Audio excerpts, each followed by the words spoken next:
Food auctioning. Please say no to food auctioning. Simply establish a numbering system for your seats and you will be one step closer to the fundamentals of quality in your dining room. So in our dining room, we've got 3 table styles. That's right, count them, 1, 2, 3. One is a booth. The others on the south window are called banquettes. And then, of course, we have our freestanding tables. One more time, booth, banquette, and freestanding. In order to number your seats well, you'll have to understand these terms. First of all, the term fixed point or focal point. This is described as a place used to organize the seat numbering system in your dining room. Our fixed point or focal point is the silver column behind table 11. A service point is simply a place where we can perform service at the table without interfering with the guest's comfort. When we discuss flow, we're simply talking about our path around the table. So specifically, a banquette has flow on its 2 service points. A booth has only 1 service point, so doesn't really have flow.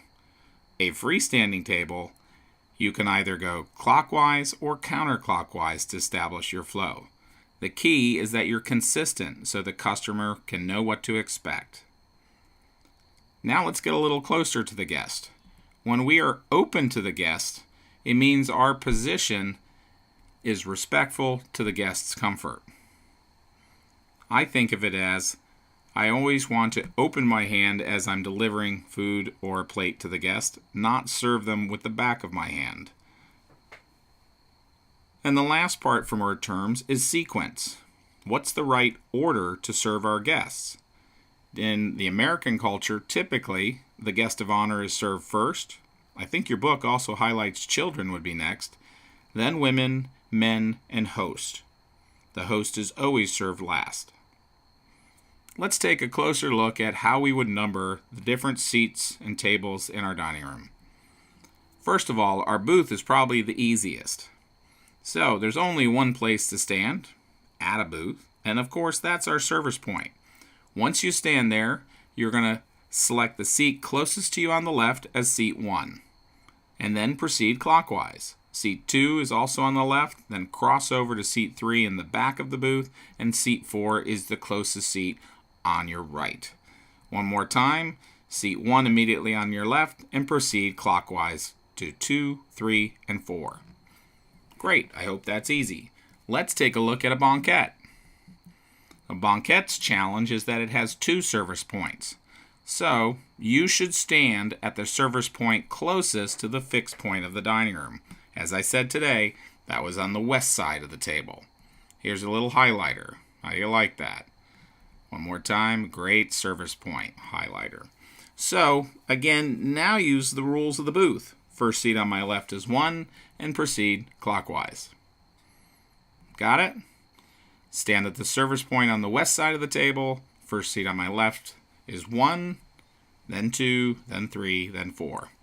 Those are easy. Let's go to the freestanding, which is a little bit more complex. First of all, the freestanding has 4 service points, so you really have to think about where you're going to stand. And when you're working with the table, try not to stand in a busy aisle. That will make it easier for your guests and your fellow servers. To number a freestanding table, you should start with the chair closest to the fixed point of the dining room. So the chair with its back closest to that silver column behind table 11 would be seat number 1. Then work clockwise to seat 2, seat 3, and seat 4. Again, seat 1 is closest to the fixed point, and then work clockwise to 2, 3, and 4. I hope you find that pretty easy. As we wrap up, keep in mind, by numbering your seats, you'll help to make sure service is better for your guests. Now that we're complete with this lesson, you should be comfortable answering test questions about the terms freestanding, banquette, booth, flow, open, fixed or focal point, service point, and sequence. And remember, at all costs, please avoid food auctioning. Thank you.